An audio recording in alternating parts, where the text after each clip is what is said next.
Siren story. You may be friends with somebody right now that hates your guts. I have a story about that. I moved to Michigan over 20 years ago, and when I first moved here, I realized Michigan was a very closed state, meaning people were friends with who they were friends with in high school, and they didn't need any more friends. I had a really hard time making friends when I first moved here. I worked at BBDO. I wasn't trying to be friends with those people because everybody was at least 10 to 20 years older than me, and nobody wants to be friends with people in IT. I asked my boss if he would pay for a Dale Carnegie course. It helps with your self-esteem, your confidence, it's like character building, and I thought maybe I could make a friend or two in this, and I didn't want to pay for it.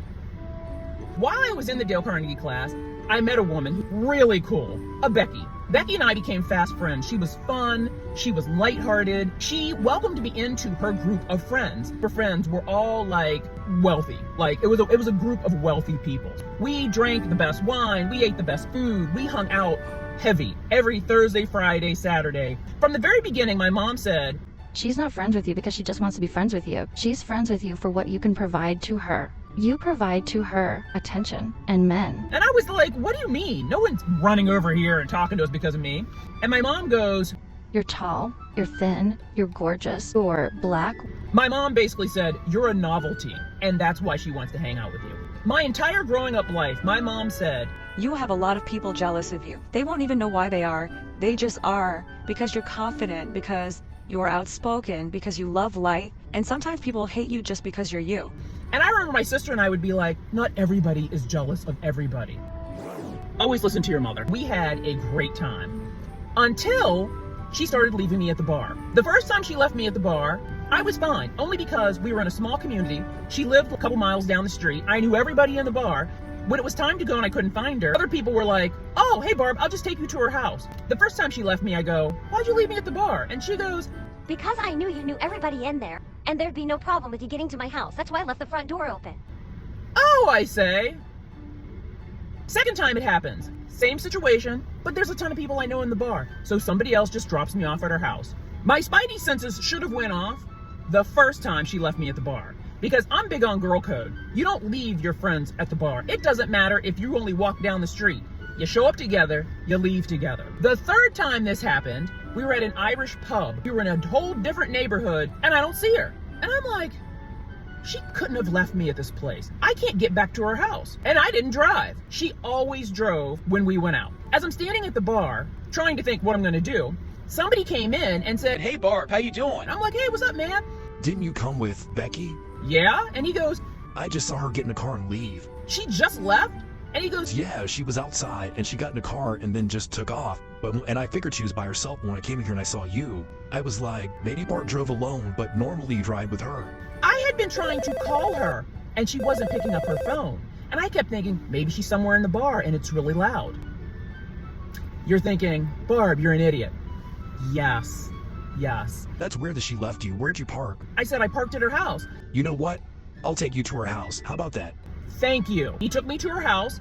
I get there and I go, why'd you leave me? And she goes, Oh, I couldn't find you, and I thought you left. how would I have left and I didn't have a car? Comprehension.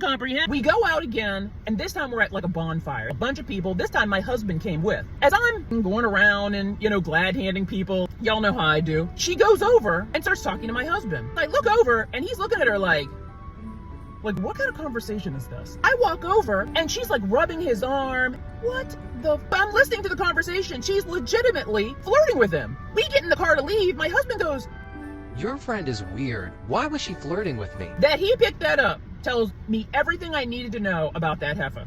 Cause bitches be trippin'. A friend of mine had met her, an older guy, and he had said to me, She likes you as much as she hates you. You need to be wary of her. I thought I was intuitive, but older people pick up everything. And he goes, You should not be friends with her. Something bad is going to happen because she's not going to be there for you. after the flirting incident with my husband, I called her and I go, we can't be friends anymore. Gen Xers aren't the same as everybody else, where you ghost people, you just let stuff sort of disappear and just into the ethos as if it never happened. I said, we can't be friends anymore. You've left me at the bar a million times. You were flirting with my husband. Even he picked that up. She started yelling at me, telling me I was ungrateful because so many guys hit on me all the time and I'm married and I'm ungrateful. They're hitting on me.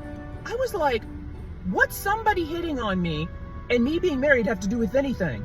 I'm friendly to everybody. I talk to the men hitting on me as long as I talk to the women talking to me, because I like people.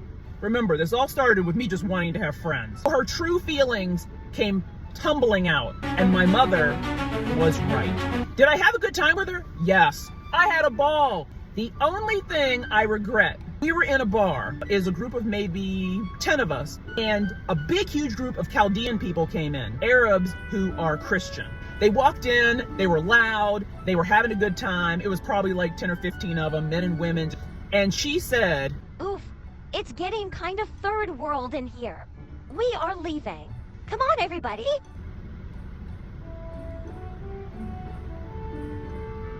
here's what's funny. There were 2 Asian people at the table. There was an Indian guy at the table. There was me at the table. And we all were like, okay. And we left. Yeah.